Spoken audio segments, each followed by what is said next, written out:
Welcome, everyone, to episode 2 of Sovereign AF podcast. My name's Regina. I'm your host, and I'm so excited about today's episode. We're going to dive into some cryptocurrency. We're going to go down some rabbit holes. I don't know where we're going to go. My guest, Jayse from Cosmic Origins on Instagram, if you follow him, he is our crypto expert. And he is also just very aware of many things. We're very in alignment, like-minded thinking. And I'm excited to pick his brain about everything and go down some rabbit holes. And Jayse, I'm going to kind of let you introduce yourself a bit further. Yeah. Hey, everybody. I guess I'll kind of give a concise story of my awakening and how I got to where I'm at. So Yeah. I basically had my spiritual awakening back in college when I was in school for aerospace engineering. And I had professors that were basically working for secret black budget programs and were kind of leading students on to kind of doing some homework on their own. And that combined with some, documentaries and stuff that were coming out at the time really started my awakening with understanding, there was things out there that we weren't being told. There were truths that were being hidden. And eventually that led to my spiritual awakening and, experimenting with psychedelics and really like kind of opening my third eye and having this like full, body, you could say Kundalini awakening.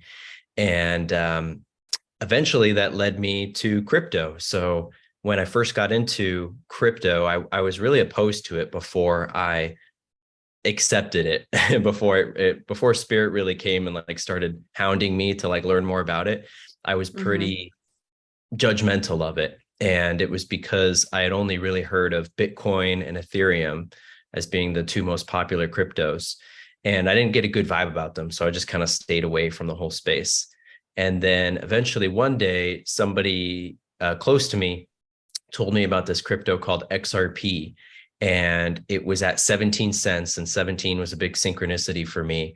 And it was like a sign for me to pay attention. So I basically started looking into it. I went and I bought some. It was right after the COVID, announcement, crazy market crash across the board with, stocks and everything was crashing. It was like March 2020. And basically was able to buy in at the bottom of the market, got to see some good profit returns from things coming up after that.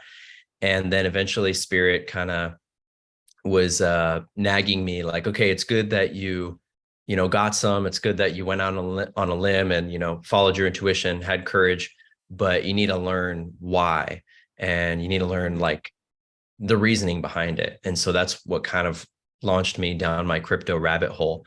And eventually I learned it was because I was going to be teaching other people about it. So not only was I going through my own awakening in this space and with like a financial awakening and understanding financial sovereignty, which I was never open to or really understood anything about previously.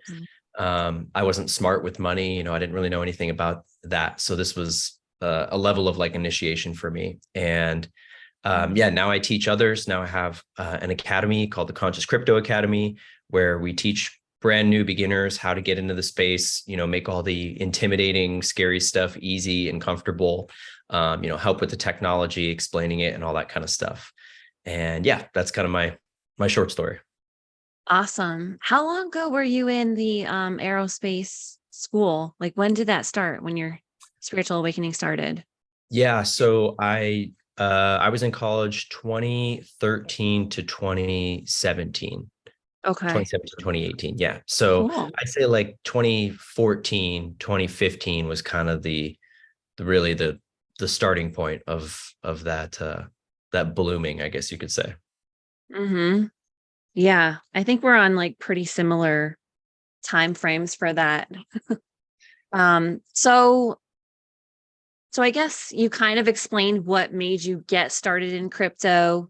And I think a lot of people have similar feelings about crypto. When I bring it up, it's funny when I bring it up to my clients, a lot of them are like, "Ooh, they get bad feelings similar to you." So Well, let's kind of dive into that, the dark and the light side of crypto and what kind of opened your eyes to see there is a good side to crypto, and how do you think that's going to bring us sovereignty and all kinds of Yeah. things like that? Yeah. Good question. So when when I was diving into this early on, I quickly realized that the spiritual war that we see kind of everywhere else right now, in the Hmm. political arena, in the social awakening, the spiritual awakening, this Right. same spiritual war was going on in the financial world.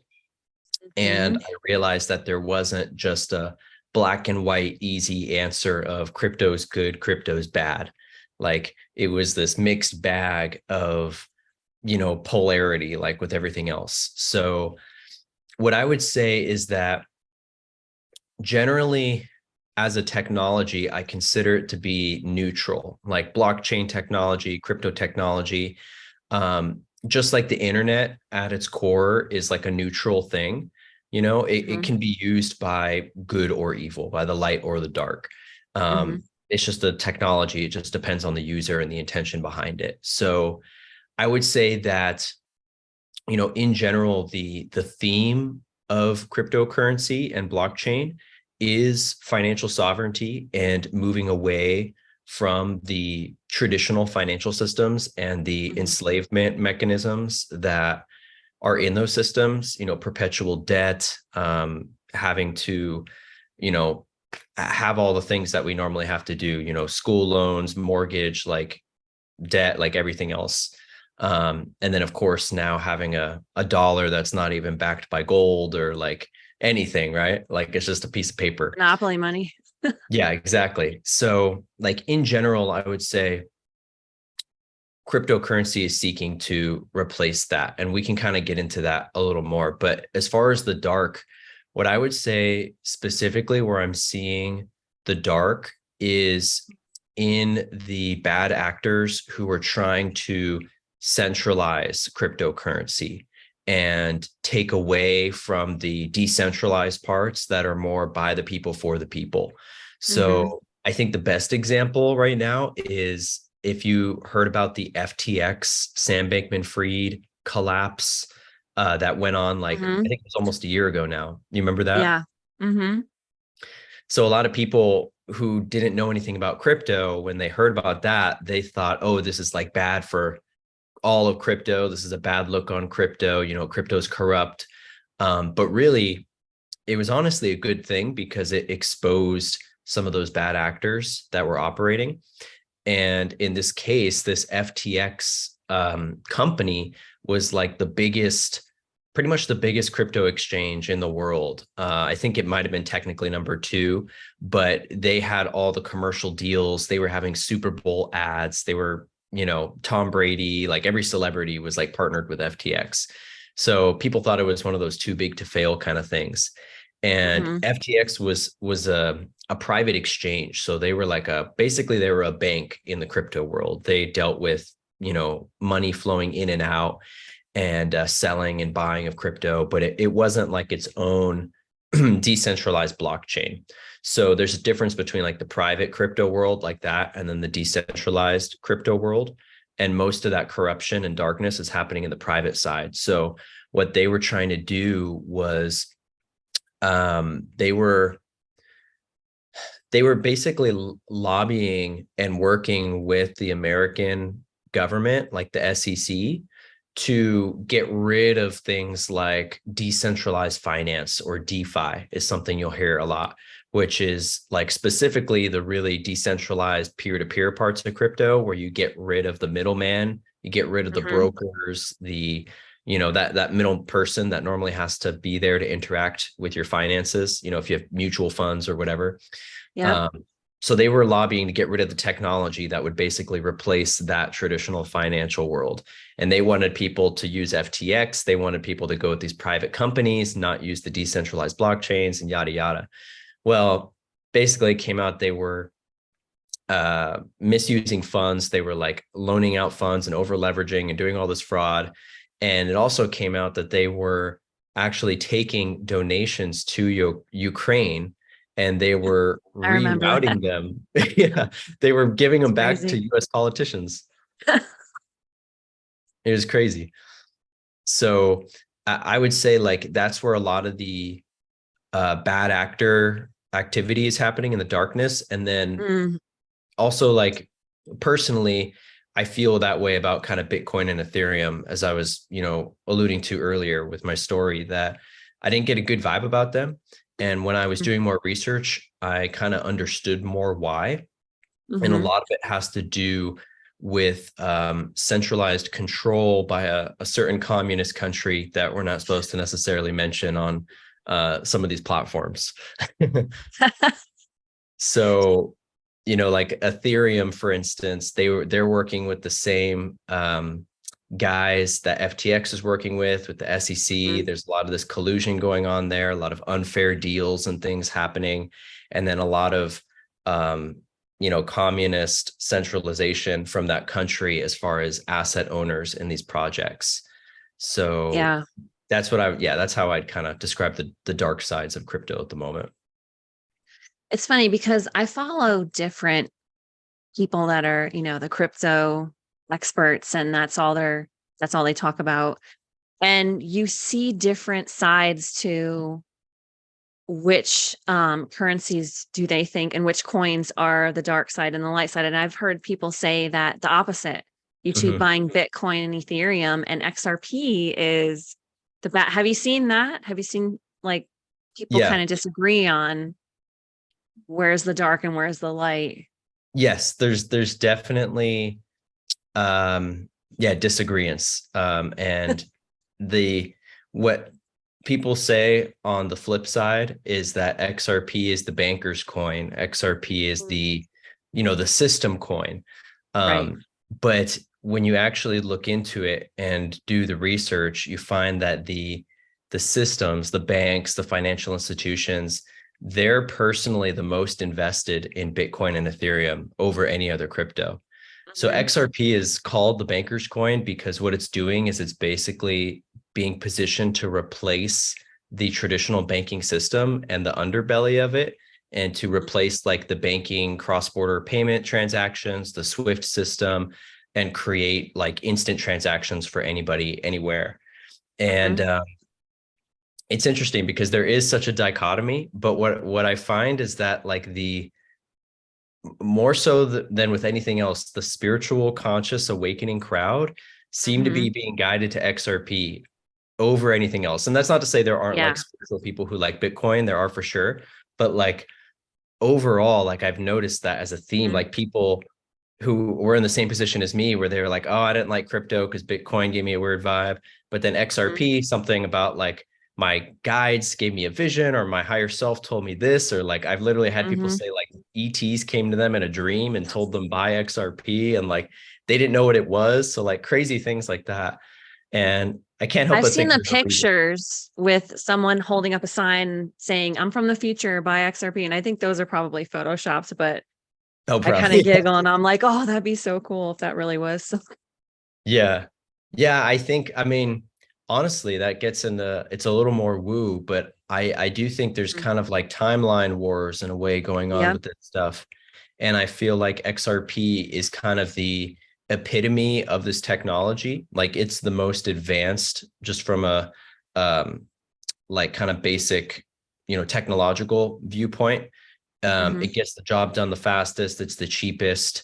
Bitcoin, Ethereum, they take really long time to do transactions. They're expensive. Um, there with Bitcoin, you have to have all this power to run the networks. You have to have all these computers, and it's just inefficient and wasteful. And so with XRP, I get the feeling that it's almost like this inevitable technology that some people have, in a way, like through their higher selves, kind of been sent back in time, if you will, to Hmm. like almost like make sure that the light is going to have control over this, if you know what I Hmm. mean. Like just like kind of Yes. with the internet or with anything else that's neutral. Yeah. And just so you know, you can't get too woo for me. I don't know about the followers, but for me, it takes a lot to blow my mind. Yeah. And I have to say that Journey to Truth is one of my favorite podcasts. They definitely blow my mind. Have you ever seen Quantum Businessman? Yeah. Those Yeah. two are my favorite. And it takes a lot. And there's Well, that's definitely times where good. I'm like, whoa, okay. Yeah. So we can get woo, we can do whatever. And I just want to remind all the viewers that you guys can ask questions. Someone said, "Oh shit, what up, Jayse and Gina?"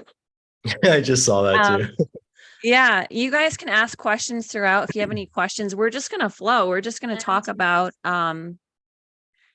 crypto, and then we're gonna flow into other rabbit holes. And then obviously I want to end on, what recommendations you have. We can definitely talk about timelines and all that. Obviously, there's a lot going on. Um, I'd love to hear like your take on everything. I mean, for me personally, I feel like I think it was around September 2021, something shifted for me where I just had this strong and I'm very claircognizant and clairsentient. Those are my psychic senses that are really, really strong. And Mm, September 2021, I just knew, like, all of a sudden I knew it was like the light already won. Like we already won, and I just had this overwhelming feeling like we've already won. There's obviously a lot going on the world stage and the movie stage, mhm. but I just had this overwhelming feeling that like we've won. And really now it's just kind of what timeline are we going to view it on? Are we going to view, because Yeah. we have to view the collapse of all these corrupt systems somehow. Can't just snap our fingers and now we're in this beautiful, amazing timeline. Everything's, the corruptness is gone. We have to watch the downfall of these corrupt systems. Mhm. Um, I'm curious to know, do you think we're gonna move, like, do you still buy into the Nasara Jasara theory? Like, what do you think about that? Yeah, good question. So for me, it doesn't resonate that everyone will be getting like millions or billions of dollars, like a lot of people in the Nasara Jasara kind of community speculate. And if that Right. happens and I'm wrong, then like, I'll eat my words because that'll be great, But at the same time, I feel like if everybody got millions of dollars or even $1 million, in a Hmm. Jasara type event, I can't imagine that it wouldn't cause inflation in market prices of day-to-day goods and services, like a gallon of gas being $100 because now everybody's a millionaire. You know what I mean? Right. To me, Yeah. it seems like there would be kind of that balanced. So I've I resonate with the theme of the energy of Nasara Jasara, but I Mm-hmm. don't think it's going to play out um, directly the way that people think it will, the way that maybe like the Nasara documents from like the 90s were originally published. Maybe something similar though, but I'm not sure it's going to Right. be called that. Mhm. But I think more so what's going to happen is that we're moving into a new system in general. And like, I totally agree with you. Like, I get the same feeling that it's already done. Like, even though we're Yeah. seeing things getting cleaned up and there's still like wars happening, like whatever what just went Chaos. on in Lahaina, like that's weird, Yeah. right? Like, still like Mhm. things aren't obviously perfect and utopian. But I feel like in a way that the head of the dragon, so to say, has been cut Mm, off and now you yeah. have like little maybe baby hydra heads popping up, right? I But like to it's call them the powers that were, because our yes. words are powerful. So I'll catch myself and I'll say, I mean, the powers that were. Yeah, I do the same thing. Yeah, instead of be, because yeah, that they were, Yeah.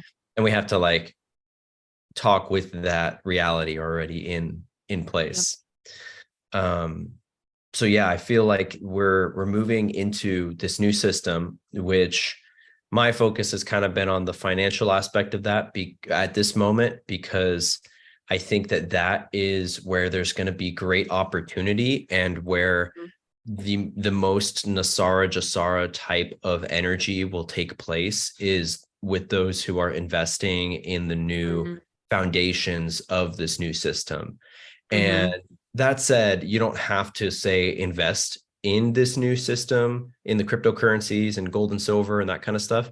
You don't have to. Like everyone will benefit, I believe, in these new systems. They'll just be more fair for everybody. Right. but you can kind of get a head start. Mhm. Or, what I really think is happening is like the people who are in these communities, like the people watching this now, a lot of you guys have missions that you want to fulfill that you don't necessarily have the funds to do. And a lot of Mhm. people have these like awesome ideas, like they want to build schools, they want to build healing centers, they want to build better technologies, like, Mhm. they want to teach human design or astrology or like, Mhm. whatever it is. Um, but most of the awakened community is not financially, abundant in the way that we would like to be, or in the way Right. that is necessary to really make an impact on that mass level. Because Mhm. in this world, you kind of do need money at this point to be able to do things, right? Like it's that Yeah. energy that you can go out and manifest and create. And not to say Mhm. that people don't do that without money, but it's, to make big changes with millions, billions of people, you usually need that. So Mhm. I feel like this shift right now is like God, spirit, source, creator, giving those people an opportunity of a lifetime, of many lifetimes, like of, maybe a once in a thousand years or more kind of opportunity, Mhm. where we have that opportunity to generate a massive amount of generational wealth. And Mhm. like what we focus on in Conscious Crypto Academy that I run is not just like what we're going to, like, not just like being rich and like being well off, but what we're going to do with it. So like almost everyone coming in has some kind of idea of like what they're good at, what their skill set is, and how they want to apply Mhm. that. And I feel like that's that divine way that, that like there's a Hopi prophecy where they say, we're the ones we've been waiting for. Mhm. And I feel like that really embodies what's the shift that's about to happen right now. Like, yes, there Yeah. is, the Trumps of the world, like these kind of people. They're doing their jobs, but like I feel like at the end of the day, we're going to be our own saviors. And that's a Absolutely. big part of this process for me too, is like Yep. realizing that this is one of the main avenues through which we're being given the tools to be our own saviors and to Mhm. overcome money blockages and all these things that like our community tends to have, and realize we're worthy of massive amounts of wealth and we can use that Mhm. and like heal the planet. So Absolutely. I feel like that's part of our evolution and almost like leveling up in the game, right? In the video game, reality is not looking outside yourself to be saved, realizing you have the power all along. yeah, And exactly. collectively together we have the power. So we have a question, an interesting one. Okay. Um, Christopher asked, Jace, do you think that digital currency is somewhat of a gift from outside our Earth, like possibly ET?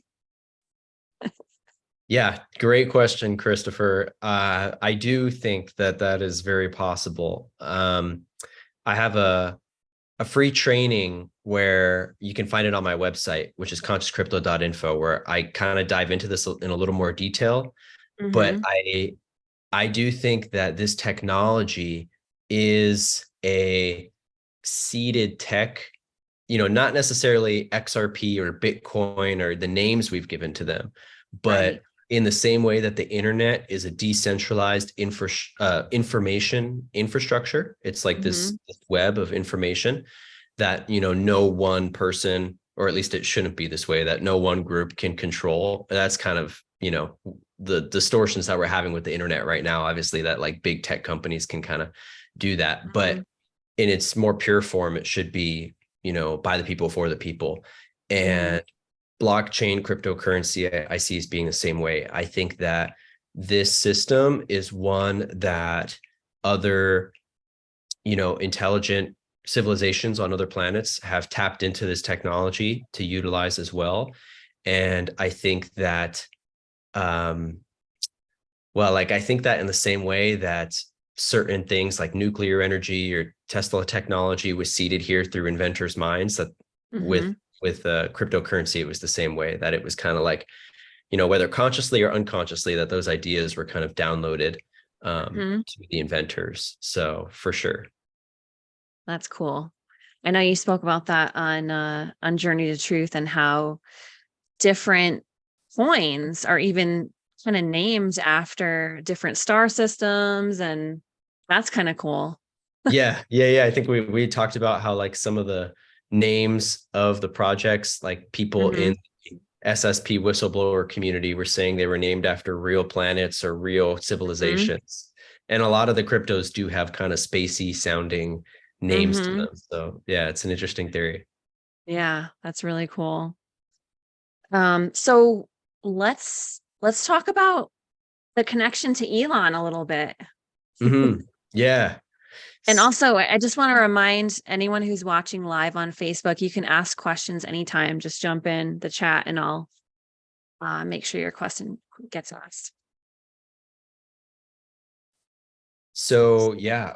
Um, should I just kind of go in general with like what we were kind of So, talking about before the call? yeah, and how you think Elon and his projects. And so, okay, so first, I guess I'll tell my little story. I watched the Journey to Truth episode last night to kind of prep for this interview with Jayse. One of my favorite episodes of it was in back in March of 2021. And that episode gets wild talking about Trump and clones. And like I said, we can go off on any tangent. It was just so interesting. But um Jayse actually made a prediction about Elon that came true. And I brought it up to him and he was like, wait, what are you talking about? Um, and how you had said in March of 2021 that you tapped into, I don't know if it was like his soul or his energy field or what, and how for a long time, and even now, we don't know, is Elon black hat, white hat, gray hat? Is he a clone? Is somebody controlling him? Because he seems to do like things aligned with the agenda, but then he seems to do things aligned with freedom and the light. So but back in March of 2021, you basically had a prediction that you said, I think Elon's going to have a spiritual awakening and kind of shift towards the light. And I mean, he's kind of changed a lot. I don't know. I think it pretty much came true in some sense.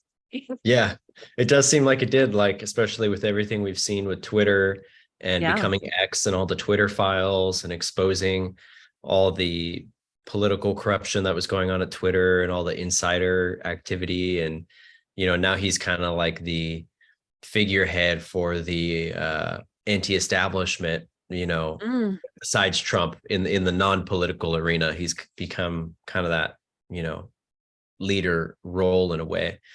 And I do still like go back and forth too at times and like, well, I always question my beliefs, I should say. So I'm never fully yeah. convinced of any one thing. I think it's healthy to like constantly, you know, play devil's advocate in a way and like kind of make sure that you are being discerning and taking in new information. So I do that with Elon, but overall, I still get the same vibe that I did back then when I tap into like his heart energy and like his aura, I guess you could say. Mhm. I've had dreams about him too, where him and I were like hanging out. I've had a lot of dreams actually, and he was always super awesome and kind. Like I had Hmm. one where him and I were flying in a UFO together, and he Wow. was yeah, it was pretty That's cool. cool. He was just like cracking jokes and like being funny, and it's always been good vibes. And I actually had a friend reach out to me that you guys you might be familiar with her, but she goes by Alara of Sirius, and she's been on Journey to Truth as well. She has a channel called 1 Foot in 5D.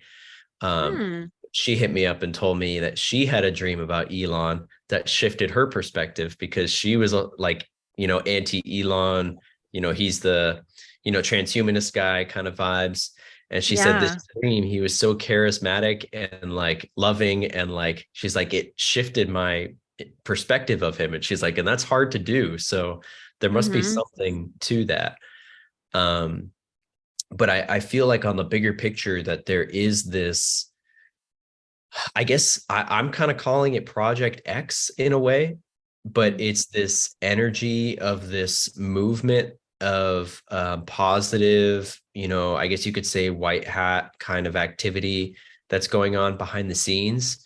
And I do think that there is a synthesis between Space Force, Hmm. SpaceX, obviously those are directly connected, those two, but Hmm. also Starlink and then XRP and then X.com. And I feel like this is the manifestation of what Elon had been trying to do 20 years ago with the original X.com PayPal, because that's when he came up with X.com, but it basically became PayPal. Him and Right. a guy named Peter Thiel, uh, Yep. they created PayPal. Peter Thiel also was basically the first angel investor in what would become XRP. So he was the angel investor in OpenCoin, which became Ripple, and Ripple XRP are synonymous basically. Hmm. And so there's that connection. And then Peter Thiel also runs a company now called Palantir.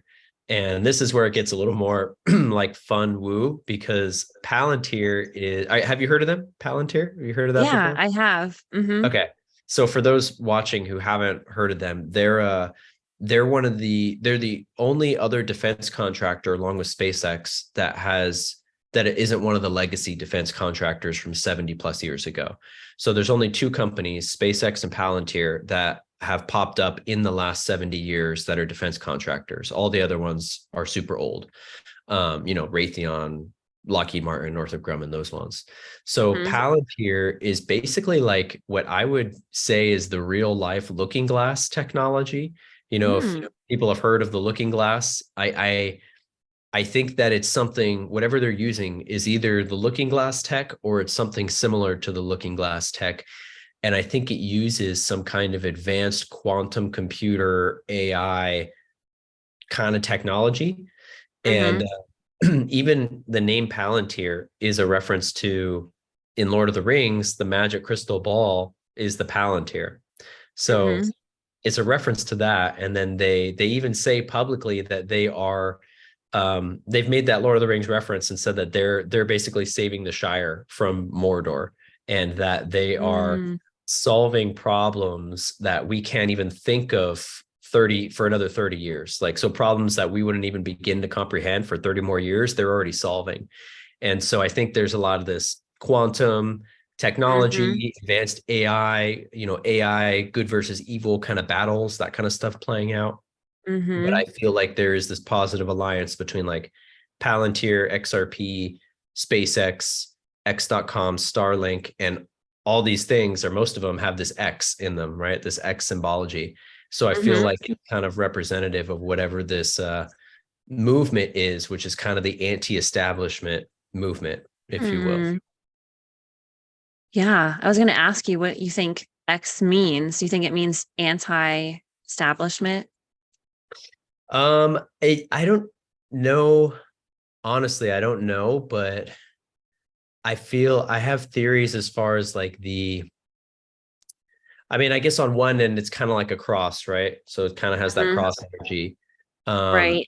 but it's also like converging timelines in a way, Oh, you mm-hmm. know, but also like X marks the spot, kind of like buried treasure, Hmm. like golden age kind of energy, Hmm. golden treasure, golden age. Um, and then, like the XRP logo, which I've got a necklace of it here. I don't know how well you can see it, but it's an X Oh, logo, cool. but the geometry of it is one where it's kind of like rounded like this, so they don't touch each other. Right. And to me, that kind of represents like the energy exchange and energy flowing, like a torus field, basically. Like the X is a torus field in a way, right? Mm-hmm. It's that same shape. So to me, it's like it's representative, I guess, of like the healthy energy that we should be embodying in a way. The natural torus field of all living things and energy exchange and all that kind of stuff. Hmm.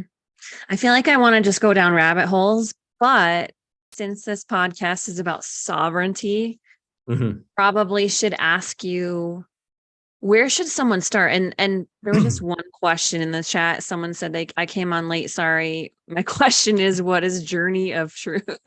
Mm. So that's just a podcast, and I believe that's where I connected to Jayse, and it's one of my favorite top two podcasts. Look it up, Journey to Truth on YouTube. It's phenomenal.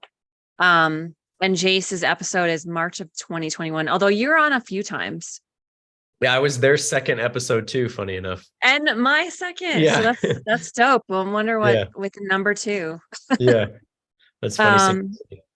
Um, Yeah, that's really cool. So I just want to go woo and rabbit holes, but I feel Yeah. like since we're talking sovereignty and that's what this podcast is about, what would you recommend for someone who's brand new to crypto and they want to build some sovereignty? Like what are some first steps? What would you recommend? Well, the most important thing with sovereignty in crypto is having private wallets set up. So let's see. I got one here I can show you. So private wallet is basically a little device. This one is a Mm, Ledger Nano. It looks like a little thumb drive. They come in different shapes and sizes. You can even get free ones on your phone just as an app. But the point of them is that you have full sovereignty in self-custodying your assets. mm-hmm, So, when you traditionally buy a stock or something like that, you're doing that through the third party, right? So you have your broker, you've got your financial advisor, your mutual fund, whatever that's managing that. You're not actually like holding that value sovereignly. And same thing mm-hmm, with the banks, like obviously we've seen truthers get their bank shut down, mm-hmm, people made examples of even like Journey to Truth, they got their PayPal shut down. mm, Traditional funding systems are subject to centralization of power, influence over them. So like I think a really good proof of concept of this whole thing with the private wallets is what happened in Canada with the Canadian trucker rally, like a mm-hmm. year and a half ago, 2 years ago, whenever that was. Yep. So, those guys, I'm sure most people here probably know about this, but not everyone knows about the crypto part of it. So, these guys were trying to get to the capital during the lockdowns from like Alberta, BC, all the way to the East Coast, Toronto. Um, Mm-hmm. like we're, yeah, not Toronto, but forget the Ontario? name. Yeah, yeah, Wisconsin? yeah, Ontario. So they were getting their accounts shut down. They were getting their banks shut down. They were getting their PayPals, their Venmos, their Cash Apps, anything that the government could come to the company and say, "Hey, we're telling you you have to do this." The companies just had to listen to the government. And even crypto exchanges where you would buy your crypto, like the crypto.coms or the Coinbases, you know, same thing. People had their funds seized. So the only way that these guys and girls were able to transact remotely, outside of cash deals in person was Mm-hmm. with crypto. And that was like the saving grace that allowed them to fund their mission and like get, those thousands of people out there. And most people know about the banks getting shut down, but not everyone knows that they used crypto to actually get around that. So it's a Mm-hmm. great proof of concept of it being like the backup system in that Mm-hmm. way. And just to tie it in earlier too, with what we were talking with Starlink and Elon and everything, crypto is like the backup financial system. And then we're seeing like the Starlinks being the backup internet system. And we're seeing proof of that in Lahaina in Maui, where they still have a total communications blackout. No cell tower service, no traditional internet service, nobody's helping them. Military hasn't come in and set up networks. So literally people are like millionaires are donating Starlinks to them, and like, people are just going out and buying them and donating them to the islanders. And that's the only thing getting them service. So I'm seeing this theme with like the traditional systems becoming overly controlled. And then we have like the backup solutions that, they can't control. So just Mm-hmm. like with the Starlinks, the powers that Mm-hmm. were can't control, they can't control the Starlinks. Like they can shut down Mm-hmm. all the normal internet. They can shut down Verizon and AT&T and all that. They can't shut down Starlink. Same thing with crypto, right? So they can take away your bank, they can take away all this stuff, but they can't take away these private wallets from you. So Mm-hmm. that's number one. I would say after you get your crypto, after you Uh-huh. buy it, you want to move it to one of these wallets almost immediately. And that's what we teach people how to do too. So I would say, like, if you're looking for help with this, especially if you struggle with technology or it's just an overwhelming concept, that's what we Mm-hmm. walk people through step by step, beginning to end. And people even come in that are like barely know how to use their computers, their web browsers, PayPal, whatever. and they end up getting it and feeling confident. So, if you're watching and you're like, oh, I just don't think I can get it. It's too overwhelming. Like I'll Like never someone manage. like my mom who's like, I Yeah. might watch tonight, but I'm not doing crypto. And Yeah, and we literally had a couple in their 70s, mid 70s oh, sign up last cool. week. So, That's and then people awesome. as young as early 20s. So big, age Yeah, range. that's awesome. So we have a couple questions. First question, what are your top 3 or 5 cryptos to invest? And if you had $1,000, like what would you put it in? Mm, yeah. So for me, my top cryptos are personally XRP is my number one. I'm Yep, like mostly, obvious. yeah, like 75%. Um, then there's a couple of other smaller ones, but some that you might have heard of are Stellar, XLM, Mm-hmm. XDC, Yep. Sologenic, Mm-hmm. Corium, and Flare. So some of those Mm, are smaller. You guys probably haven't heard of them unless you're already into crypto, but those are the ones that we focus on in the Conscious Crypto Academy. awesome. I have most of Yeah. those. I don't have Corium or Flare though. Yeah. So the next question, which would probably change after hearing that answer, I think this was someone that came in late and they said, if I was going to start doing Bitcoin, but I guess we'll just say, I think they mean crypto from Mm. scratch. How would I do something like that? You kind of covered it. Um, but I guess I'm going to kind of shift that question a little bit more. Like what apps, because you need to buy it through an app Yeah. pretty much. What apps do you recommend to purchase crypto? Yeah. So I would say the easiest ones are Coinbase and Okay. Uphold. Okay. So there's both websites and apps for those. So if you prefer to do computer desktop, go to coinbase.com or Mm, uphold.com, or just search those in the App Store. And those are for me the easiest places to buy. But then you want to move them to the wallet. You don't want to keep them on there full time. right. And don't lose your wallet like I did, although I found it. Yeah, okay, good. I was going to ask you about that. You did find it? I did find it. Good. I've moved a few times, so you got to be careful Yeah.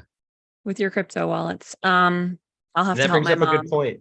That brings up a good point that like there's more responsibility that has to be Yes. had with And crypto. remember your passwords. Oh my gosh. Yeah.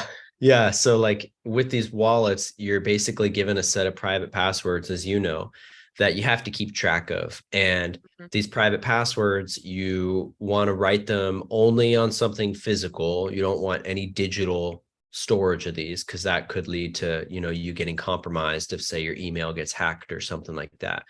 So you Mhm. have to, like they say in Spider-Man, more power comes more responsibility.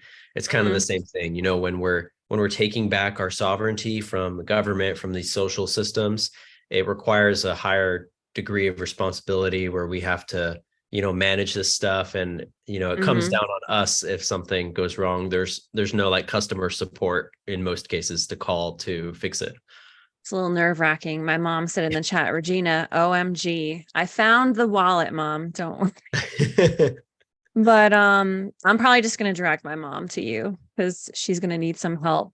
Yeah. And someone else asked, is 2,000 enough to get started? It's funny because everyone wants to know like what's the right amount to buy, like what's the best Right. amount. And it's not the answer people want to hear, but it's totally wherever you're at. And I would Hmm. say, only invest in general with anything, only invest what you're capable of losing. Right. So, don't necessarily put all your money into something. Although Hmm. for me, I operate mostly in crypto and I keep kind of bare minimum in the bank, Mm, traditional world, like bare operating expenses. But for me, wow. that's kind of a more risky route. More But I'm also extreme. like, yeah, it's more You extreme. know Yeah, what you're doing. Do you pay yeah. your bills with crypto also now or I have before. At okay. the moment, I don't, but in the past, when I needed to, I had see if I have it here.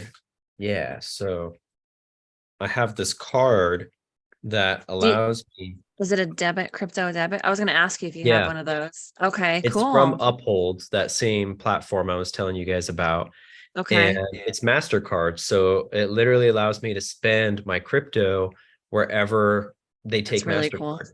So if you have That's online really cool. bills, you could definitely pay those, or I need to grocery, get one of whatever. those. Yeah. And one of those projects that I was telling you about, the Sologenic one, which I think you Hmm. said you have, um, they are coming out with a card like this that will allow you to spend directly from your private wallet. So in Mm, comparison, this one you have to keep your money on the exchange, kind of like, having it in a bank to be able to right. spend it from there. But Hmm. this newer card and where the technology is going is going to allow for more sovereignty, like where you don't have to keep it with this third party. You can have it in your private wallet and spend it directly from your private wallet, and that'll be like true freedom. Awesome. I love it. Um, Someone asked, how do you know who takes crypto? um, I guess if you mean just like with businesses and stuff, I mean, with this card in particular, they don't have to take crypto, right? So if you're using a card like the one I was showing you guys, this converts it to USD for whoever you're buying from. But if you want to pay for things directly in crypto, like with one of these directly, what I've done is I've just talked to my local stores. So if you have a local water Mm, store, it's not going to work for like a grocery chain or anything like that. But if you have a right, local mom and pop kind of business, just ask right. them, hey, do you take cryptocurrency? Is that something that you Mhm. guys are interested in? You should look into it, that kind of thing. And you can work out deals. And like I did that with one of my local water stores, and they'll let me pay with XRP, which is pretty cool. That's awesome. Yeah, I'll have to try that. I try to get most of my meat from the local farms. I'll have to see. Do you guys take any Mm. crypto?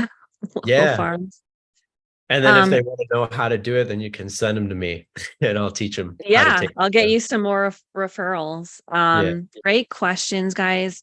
Obviously, we have people with different levels of understanding of crypto.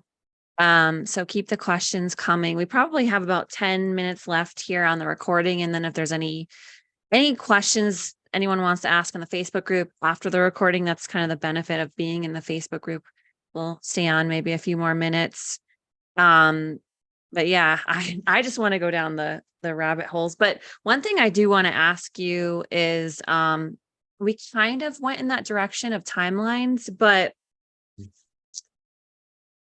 you seem like you're pretty intuitive, not just with the crypto. Where do you see us going timeline wise, crypto and beyond? Like what do you see coming our way?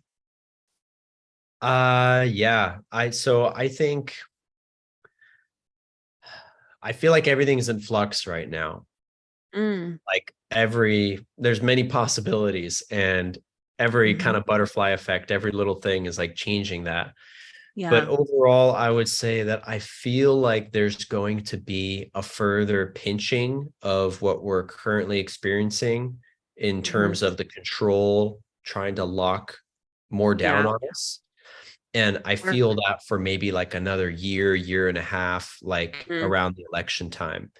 yeah. And then I feel like whether it's around then or earlier, or maybe a little later, there's going to be a tipping point. And we can already kind of see this with like they're talking about bringing mask mandates and lockdowns and stuff back real soon Yeah. here, and like Hmm. requiring it on flights and for TSA and all that kind of stuff. Crazy. Hmm. So you got to imagine like the people who didn't comply with that the first time around, they're not going to go backwards and comply this time. So they're still going to be, in their Hmm. sovereignty. And then you have all the people who are waking up who maybe complied the first time, but now are going to be standing up for themselves. And Yeah. so I think they're going to try to exert, the powers that were are going to try to exert that control a little more. Hmm. But eventually there will be a tipping point. And that's what I feel like. I don't know when that tipping point is going to be. A year and a half seems kind of right. But Hmm. whenever that happens, after that is when I think we're really going to like supernova, like blossom in a Mm, beautiful way. And yeah. I think like the financial part of it is just going to be one aspect of it. I think the financial part of it will be kind of the kickstart or the kindling to Mhm. propel the fire of like the phoenix rising, so to say. Mhm.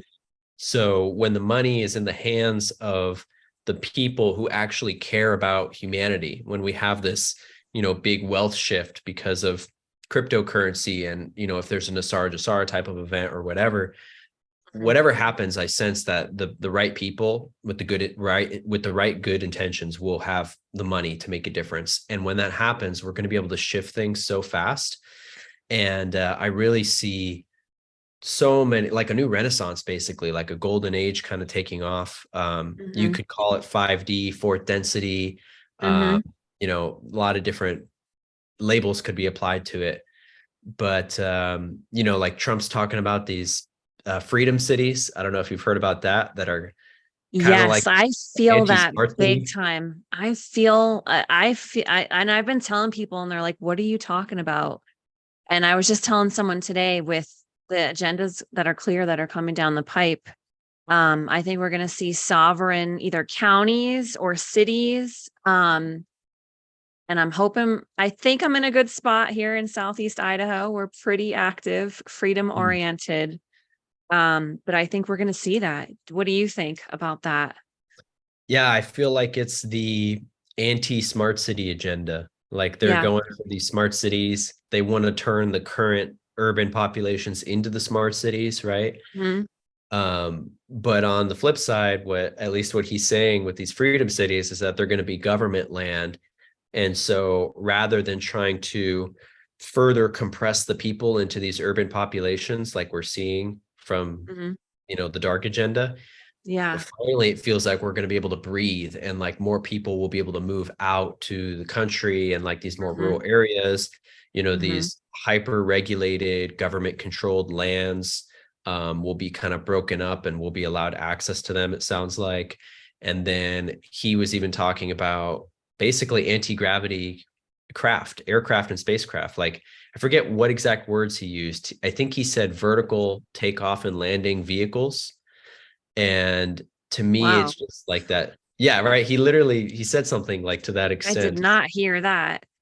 Yeah. So, do you think overall, because I heard when he talked about freedom cities, he said a couple things that I was like, is that really freedom cities? Do you think those are really aligned with the light that what he's talking about? I mean, What did you hear? Do you remember what? I don't remember. It was a while back when I first heard him say something about freedom cities, and there was something in there that made it sound maybe because it will be tied to government somehow that I was like, Mm, anything tied to government makes me nervous. And I'm honestly pretty positive on Trump. yeah. Nobody's That's why perfect, I but felt good about it, because yeah, I'm pretty it positive felt, on him, but I think it's going to be also tied in with this BRICS nations, mm, which I forgot to bring up, but that is super related to all of this as well. I'm not sure if we yeah, how go much go time we for have, it. but I mean, how is it related? so for people that aren't aware of BRICS is Brazil, Russia, India, China, and South Africa. And they're basically an alliance, an economic alliance mainly. And they've been around for like a decade or something as a group, but now it's really breaking into more mainstream talk because they announced that they are replacing the US dollar as the world reserve currency for the petrodollar and everything else. They're replacing it with a new world reserve currency that is going to be gold backed and precious metal backed, and will be a basket or a combination of all of their respective national currencies. So basically, we're getting all these other superpowers. Everybody besides the U.S. are now being like, okay, we're bringing the gold standard back. We're going to get rid of this hyperinflated, useless U.S. dollar. And that was instated after World War II. There was something called the uh, oh shoot, I'm forgetting the name now. Bretton Woods. So the Bretton Woods event is what established the the US dollar as the new world reserve currency. So they're basically replacing that. And I feel like this is tied in with crypto and with XRP in particular, because I believe they will be using XRP or something in that world as their new decentralized settlement system for this new alliance. And I think that if and when Trump gets reelected, which seems very likely right now, then we will, I think, join the BRICS nations in this alliance. And I think it might also be tied in with like us going back to the constitutional US instead of the corporation, and the Yes. exposing of that. And then we Yes. probably will get like a new US dollar. Like people have talked about the rainbow currency or whatever, but like something that is not the all-seeing eye, US dollar that we have right now. Hmm. Very interesting. What do you think is going to happen? So you feel pretty positive election wise? You think that Trump's going to win? Honestly, I feel like there is a good chance that the election won't even happen, to be I've honest. seen that theory. Yeah, I've seen that Yeah. theory. I mean, I've seen General Flynn saying that, and when he said it, I Mm, was like, okay, I'm gonna put a little more weight into that possibility now because of who he is and what he's talked about. But yeah, it seems like whether it's because it'll probably be because we're hitting that pinching point before then, that tipping point that I was talking about earlier. I think mhm. if we don't get it, it'll be because of that, either because the dark agenda will try to do another lockdown, Fake COVID. alien invasion or Yeah, exactly. That or a cyber attack or something, but it's not going to work to the extent that they would hope for. right. Um, but I do think that what you were saying earlier, like that end of 2021 time period, I felt something similar too, that like, Mm, even though we're going to see little battles play out and it'll look like it's unfinished on like an energetic level behind the scenes, on a timeline level, it is mhm, done. Like it's already done. Like everything is good to go, but we still have to play out these dances of, you know, mhm. certain chaos that needs to be balanced first. And a lot of that is our own like mental projections that we need to undo. It's not Yes. even like the powers that Yeah. work anymore. It's just our social programming. Mhm. Yeah, absolutely. I was gonna say, intuitively, I feel like the worst timelines are kind of wiped out. And now that really resonates what you said earlier, how, and I tell people this, every choice you make is aligning with, there's still a multitude of timelines available. We've wiped out, I feel, the worst ones, but every choice you make, you're aligning with a new timeline. It's almost like being in a video game and you're leveling up to the next level or you're not ready yet, Mhm. every single choice point. And I feel like that's kind of dictating our own individual and collective timeline at the same time. Yep, totally. Yeah, it is like every moment is a choice. And Mhm. I think we're all going the same direction, but it's like you can expedite your path there by making the choices that you're feeling guided to make, but might be hard to actually do because of our programming and our limiting beliefs. Yeah, absolutely. All right. So I don't see any more questions except Maria said, any Kairos taking a crypto yet? We have my friend Dr. Maria on, who's a Cairo. And I think you should be the Hmm. first one who takes crypto. Yeah, that'd be That'd be sweet. awesome. Yeah, Yeah. that'd be awesome. And before we kind of end the recording portion, is there anything, what would you like to leave us with? Jayse, what is your last words?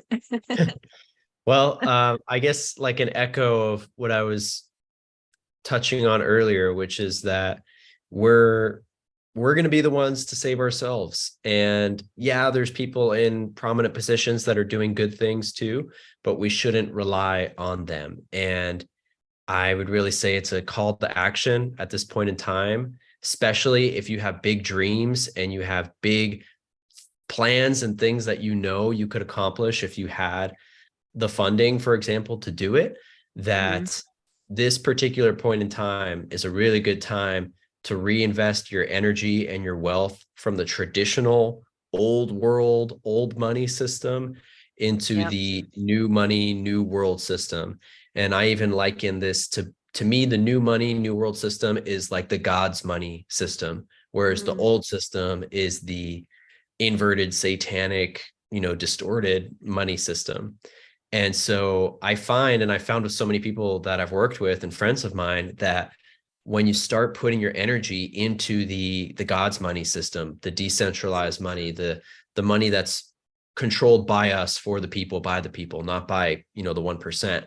When you start mm-hmm. doing that, things will start opening up in your life, like divine Mm, opportunities, abundant, surprises and prosperity will start coming in just from mm-hmm. the money magic itself. And like, when they talk about Babylonian money magic system with the old Yep. money, that's like a Mhm. real thing. And I think when you carry around those paper notes with that all-seeing eye and that Latin and that Yeah. symbolism, it's Yes. a magic, and it keeps you in this Mhm. limiting debt, prone like system, and scarcity, really. And so I find when people go to the new system and take that leap of faith, which it does require, it takes like that Fool card archetype in tarot. You have to Mhm. you have to take the leap of faith. You have to have some courage. But when you do, you'll notice so many new opportunities open for you. And I feel like my mission right now is to raise awareness about that specific opportunity moving into this next stage of our awakening collectively, that this opportunity for star seeds, for awakened people, angelics, like whatever you identify as, Mhm. we have amazing opportunity and things that we can do. And this is, I think, one of the ways it's being given to us by source. So Absolutely. I love that. And TJ said, "Give me a good pep talk, Jayse." yeah. Oh, I thought and that was pretty good. yeah, yeah. Okay. Hopefully that was good pep talk. I've noticed it's like the beacon of hope too for people. Like, so many people got black pilled, doomer Mm, mindset. right. Black pilled is when you can only focus on the negative things. The real things that are happening, but people get caught up on the negative, and they Yeah. don't see the opportunity for where we could go into a beautiful world, having learned Mhm. from our mistakes. And Mhm. what I found for myself and so many other people and a lot of my students is that was our like direct pathway in a very 3D, tangible, visible way that we can Right. achieve greatness and healing as a collective. And it's something that Mhm. the mind can easily see the steps of, like, okay, like when you start Mhm. doing the research and understanding what's happening, you're like, I can see how this is actually going to play out, and how we can actually have a really beautiful world in the near future, and how we can take an active part in co-creating that. Absolutely. And that's why I created this podcast, to be all about sovereign solutions, truth, freedom, sovereignty, natural healing, crypto, financial sovereignty, medical sovereignty, education sovereignty, and just also connecting with like minds and building a community so that we can build, 5D and have amazing communities and freedom. And Yeah. while we're watching the chaos, and it's like you have to be aware, but not get caught up in it. And not a lot of people have that skill. People are still getting caught up in the 3D a lot. People want to find me more, they Oh, can check yes. out my website, which is consciouscrypto.info. So not .com, but .info. Consciouscrypto.info is where you can find me, and you can apply to join the Conscious Crypto Academy. And I have free classes on there and all sorts of stuff. So, and then my YouTube, people can find me on as well. YouTube and Instagram is Cosmic Origins. Awesome. Everybody check out Jayse. Check out all his, I'm going to send my mom to you.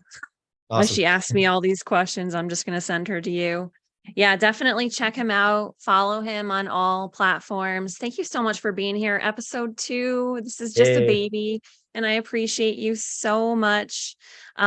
Stay tuned for Sovereign AF. We have such a good lineup coming up, and I'm just so thankful that you were here, Jayse. Thanks Appreciate for you so having me. much. I'm honored to be episode 2. That's fun.